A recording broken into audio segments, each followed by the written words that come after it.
নমস্কার প্রিয় দর্শক বন্ধুরা, অজানা পথ ইউটিউব চ্যানেলে আপনাদের সবাইকে আবারও একবার জানাই সুস্বাগতম। বন্ধুরা, 11ই চৈত্র ইংরেজি 25শে মার্চ মঙ্গলবার পাপ মোচনী একাদশী এবং পারণ ক্রিয়া পরদিন বুধবার সকাল 9টা বেজে 41 মিনিটের মধ্যে। একাদশী ব্রত পালন করে একাদশী ব্রত মাহাত্ম্য না শ্রবণ করলে একাদশীর কোনো ফলই পাওয়া যায় না। ভগবান শ্রীকৃষ্ণকে সম্বোধন করে যুধিষ্ঠির মহারাজ বললেন, হে পরমেশ্বর, আমি চৈত্র মাসের কৃষ্ণপক্ষের যে একাদশী হয় তার কথা শুনতে চাই। এর নাম কি এবং এটি পালন করে কি কি ফল পাওয়া যায়? ভগবান শ্রীকৃষ্ণ উত্তরে বললেন, হে রাজাদের শ্রেষ্ঠ, সকলের মঙ্গলের জন্য আমি তোমার কাছে এই একাদশীর মহিমা বর্ণনা করব, যা পাপ মোচনী নামে পরিচিত। এই একাদশীর ইতিহাস একবার লোমাসা ঋষি সম্রাট মান্ধাতাকে বর্ণনা করেছিলেন। চৈত্র মাসের অন্ধকারে যে একাদশী হয় তার নাম পাপ মোচনী একাদশী। বিশ্বস্ত ভক্তদের জন্য এটি ভূত ও রাক্ষসের প্রভাব দূর করে।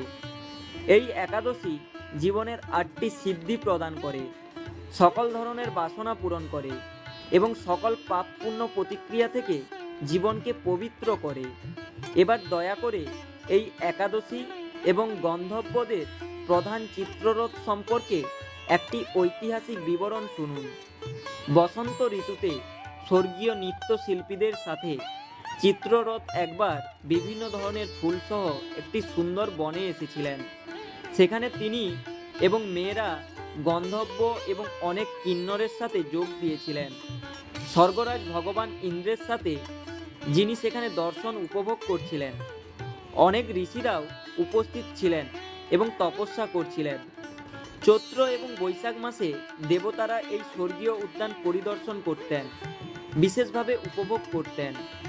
মেধাবী নামে এক মহান ঋষি সেই বনে বাস করতেন এবং অত্যন্ত আকর্ষণীয় নৃত্যশিল্পীরা সর্বদা তাকে প্রলুব্ধ করার চেষ্টা করত। বিশেষ করে একজন বিখ্যাত মেয়ে মঞ্জু ঘোষা উচ্চ পদস্থ মুনিকে প্রলুব্ধ করার জন্য অনেক উপায় বের করেছিল, কিন্তু ঋষির প্রতি অত্যন্ত শ্রদ্ধা এবং তার শক্তির ভয়ে, যা তিনি বছরের পর বছর ধরে তপস্যার পর অর্জন করেছিলেন, তিনি তার খুব কাছে যেতেন না। ঋষির কাছ থেকে 2 মাইল দূরে তিনি একটি তাঁবু স্থাপন করেন এবং খুব মিষ্টি সুরে তম্বুরা বাজিয়ে গান গাইতে শুরু করেন। কিউপিড নিজেই উত্তেজিত হয়ে পড়েন যখন তিনি মেধাবীকে এত সুন্দরভাবে পরিবেশন করতে দেখেন এবং তার চন্দনের সুগন্ধি গন্ধ পান। তিনি ভগবান শিবের সাথে তার নিজের দুর্ভাগ্যজনক অভিজ্ঞতার কথা মনে করেন এবং মেধাবীকে প্রলুব্ধ করে প্রতিশোধ নেওয়ার সিদ্ধান্ত নেন। মঞ্জু ঘোষকে তার সহকারী হিসেবে নিযুক্ত করেন এবং যখন তিনি সেই শক্তিশালী এবং আকর্ষণীয় তরুণ ঋষির দিকে তাকান, তখন তিনিও কামে উত্তেজিত হয়ে পড়েন। তিনি অত্যন্ত বুদ্ধিমান এবং বিদ্বান। তার কাঁধে একটি পরিষ্কার সাদা ব্রাহ্মণের সুতো জড়িয়ে একজন সন্ন্যাসীর লাঠি ধরে এবং চ্যবন ঋষির আশ্রমে সুন্দরভাবে বসে আছেন দেখে মঞ্জু ঘোষ তার সামনে এসে উপস্থিত হন। সে মনোমুগ্ধকরভাবে গান গাইতে শুরু করলো এবং তার গোড়ালির চারপাশের ছোট ছোট ঘণ্টা তার কবজির চুড়িগুলির সাথে এক মনোরম সঙ্গীতের সিম্ফনি তৈরি করলো।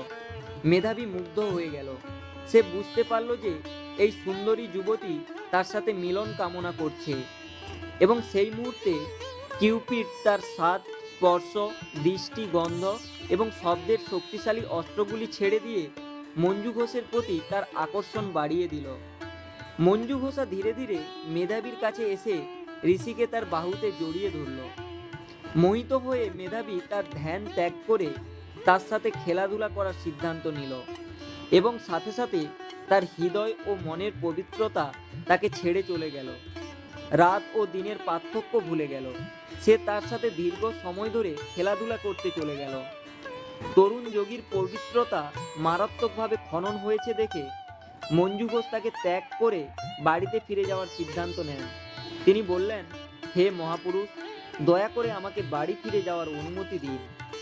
মেধাবী উত্তর দিল, কিন্তু তুমি তো সবেমাত্র এসেছো। হে সুন্দরী, অন্তত আগামীকাল পর্যন্ত আমার সাথে থাকো। ঋষির যোগ শক্তিতে ভীত হয়ে মঞ্জু ঘোষ মেধাবীর সাথে ঠিক 57 বছর 9 মাস এবং 3 দিন ছিলেন। কিন্তু মেধাবীর কাছে এই সমস্ত সময় এক মুহূর্ত বলে মনে হয়েছিল। তিনি আবার তাকে জিজ্ঞাসা করলেন, দয়া করে আমাকে চলে যেতে দিন। মেধাবী উত্তর দিল, প্রিয়, আমার কথা শোনো, আরও এক রাত আমার সাথে থাক, তারপর কাল সকালে চলে যেতে পারো। আমার সকালের কর্তব্য এবং পবিত্র গায়ত্রী মন্ত্র জপ না করা পর্যন্ত আমার সাথে থাকো। অনুগ্রহ করে ততক্ষণ পর্যন্ত অপেক্ষা করো। মঞ্জু ঘোষ তখনও ঋষির মহান যোগশক্তি দেখে ভীত ছিলেন, কিন্তু তিনি জোর করে হেসে বললেন, তোমার আচার অনুষ্ঠান শেষ করতে কতক্ষণ লাগবে? দয়া করে করুণা করুন, আমার সাথে যে সময় কাটিয়েছেন তার কথা ভাবুন। ঋষি মঞ্জু ঘোষের সাথে তার কাটানোর বছরের কথা মনে করে অত্যন্ত বিস্ময়ের সাথে বললেন, কেন আমি তোমার সাথে 57 বছরের বেশি সময় কাটিয়েছি। তার চোখ লাল হয়ে গেল এবং স্ফুলিঙ্গ বের হতে লাগলো। তিনি এখন মঞ্জু ঘোষকে মৃত্যুরূপে এবং তার আধ্যাত্মিক জীবনের ধ্বংসকারী হিসেবে বিবেচনা করলেন। তুমি আমার তপস্যার সমস্ত কষ্টার্জিত ফলকে ছাই করে দিয়েছ। তিনি মঞ্জু ঘোষকে অভিশাপ দিলেন, হে অধঃপতিত, সমস্ত ভয়াবহ ভাগ্য তোমার হোক। আমি তোমাকে একজন দুষ্ট পিশাচ হওয়ার জন্য অভিশাপ দিচ্ছি। ঋষি মেধাবীর অভিশাপে সুন্দরী মঞ্জু ঘোষ বিনীতভাবে তাকে অনুরোধ করলেন, হে মহাপুরুষ, বলা হয় যে শুদ্ধ ভক্তদের সাথে সঙ্গ তাৎক্ষণিক ফল দেয়, কিন্তু তাদের অভিশাপ 7 দিন পরেই কার্যকর হয়। আমি 57 বছর ধরে আপনার সাথে আছি, তাই দয়া করে আমার প্রতি সদয় হন। মেধাবী মুনি উত্তর দিলেন, তুমি আমার সমস্ত তপস্যা ধ্বংস করেছ, কিন্তু যদিও তুমি এই পাপ কর্ম করেছ, তবুও আমি তোমাকে আমার ক্রোধ থেকে মুক্তি পাওয়ার একটি উপায় বলবো। চৈত্র মাসের অন্ধকার পক্ষকালে একটি সর্বমঙ্গলজনক একাদশী আছে, যা মানুষের সমস্ত পাপ দূর করে। এর নাম পাপ মোচনী, এবং যে কেউ এই পবিত্র দিনের উপবাস করে সে যে কোনো ধরনের রাক্ষসী রূপে জন্মগ্রহণ থেকে সম্পূর্ণরূপে মুক্ত হয়। এই কথাগুলো বলে ঋষি তৎক্ষণাৎ তার বাবার আশ্রমে চলে গেলেন। তাকে আশ্রমে প্রবেশ করতে দেখে চ্যবন মুনি বললেন, হে পুত্র, তুমি অবৈধভাবে কাজ করে তোমার তপস্যা ও তপস্যার সম্পদ নষ্ট করেছ। মেধাবী উত্তর দিলেন, হে পিতা, নৃত্যশিল্পী মঞ্জু ঘোষার সাথে একান্ত মেলামেশা করে আমি যে জঘন্য পাপ করেছি তা দূর করার জন্য আমাকে কি প্রায়শ্চিত্ত করতে হবে তা দয়া করে বলুন। চ্যবন মুনি উত্তর দিলেন, প্রিয় পুত্র, চৈত্র মাসের কৃষ্ণপক্ষে যে পাপমোচনী একাদশী হয় সেই দিন তুমি উপবাস করবে। এটি সমস্ত পাপ মুছে দেয়, তা সে যতই গুরুতর হোক না কেন। মেধাবী তার বাবার উপদেশ অনুসরণ করে পাপমোচনী একাদশী উপবাস করেন। এইভাবে তার সমস্ত পাপ বিনষ্ট হয় এবং তিনি আবার উৎকৃষ্ট পুণ্যে পরিপূর্ণ হন। একইভাবে মঞ্জু ঘোষও একই উপবাস পালন করেন এবং পিশাচ অভিশাপ থেকে মুক্ত হন, আবার স্বর্গলোকে আরোহণ করে তিনিও তার পূর্বের অবস্থানে ফিরে আসেন। লোমাসা ঋষি আরও বললেন, হে রাজা, পাপমোচনী একাদশীতে উপবাসের মহান উপকারিতা হলো যে কেউ বিশ্বাস ও ভক্তের সাথে উপবাস করবে তার সমস্ত পাপ সম্পূর্ণরূপে বিনষ্ট হবে। শ্রীকৃষ্ণ উপসংহারে বললেন, হে রাজা যুধিষ্ঠির, যে কেউ পাপমোচনী একাদশীর কথা পাঠ করে বা শোনে সে 1000 গরু দান করলে যে পুণ্য লাভ করে সেই পুণ্য লাভ করে, এবং ব্রাহ্মণ হত্যা, গর্ভপাতের মাধ্যমে ভ্রূণ হত্যা, মদ্যপান ইত্যাদির ফলে যে পাপ ফল হয় তাও সে নষ্ট করে। পাপমোচনী একাদশীর এই পবিত্র দিনটি যথাযথভাবে পালনের এই অগণিত পুণ্য, যা আমার কাছে অত্যন্ত প্রিয় এবং অত্যন্ত পুণ্যময়। এবার আমরা জেনে নেব আমরা এই পাপমোচনী একাদশী বাড়িতে কিভাবে সম্পন্ন করতে পারি। একাদশীর দিন সকালে ঘুম থেকে উঠে স্নান পর্ব সেরে নিন এবং তারপর পরিষ্কার বস্ত্র পরিধান করে ঠাকুর ঘরে গিয়ে একাদশীর সংকল্প গ্রহণ করুন। একাদশীর সংকল্প মন্ত্রটি হল, একাদশং নিরাহার স্থিতা অহম অপরিহনি ভক্ষামি পুণ্ডরীকাক্ষ শরণং মে ভবাচ্যুত। অর্থাৎ, হে পুণ্ডরীকাক্ষ, একাদশীর দিন উপবাস থেকে এই ব্রত পালনের উদ্দেশ্যে আমি আপনার শরণাপন্ন হচ্ছি। আপনি আমার সহায় থাকুন যাতে আমি এই ব্রত সম্পন্ন করতে পারি। মনে মনে এই সংকল্প গ্রহণ করুন। শাস্ত্রমতে দশমীতে একবার আহার এবং একাদশীতে নিরাহার থাকার বিধান রয়েছে। অসমর্থ হলে শুধুমাত্র একাদশীতে নিরাহার থাকতে হবে। যদি আপনি কোনো রকমে তাও না করতে পারেন, তাহলে পঞ্চ রবিশস্য বাদ দিয়ে ফলমূল, সবজি এবং জল শরবত গ্রহণ করা যেতে পারে।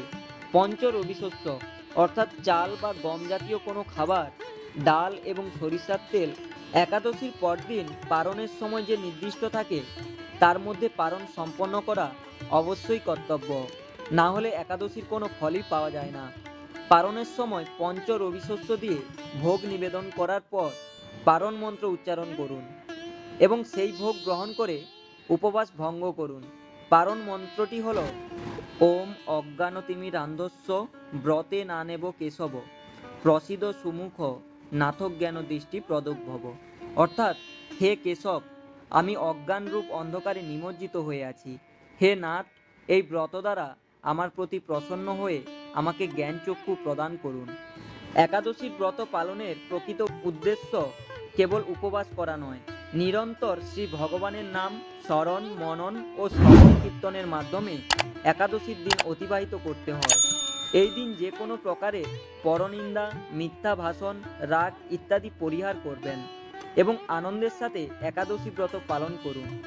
বন্ধুরা, আজকের এই ব্রত কথা এবং অন্যান্য তথ্য জেনে যদি আপনি সন্তুষ্ট হন, তাহলে ভিডিওটিতে অবশ্যই একটি লাইক করবেন। আপনি যদি অজানা পথ চ্যানেলে নতুন হয়ে থাকেন, অবশ্যই চ্যানেলটিকে সাবস্ক্রাইব করে রাখুন। আবার দেখা হবে অন্য আরেকটি ভিডিওতে। ভালো থাকুন, সুস্থ থাকুন। ধন্যবাদ।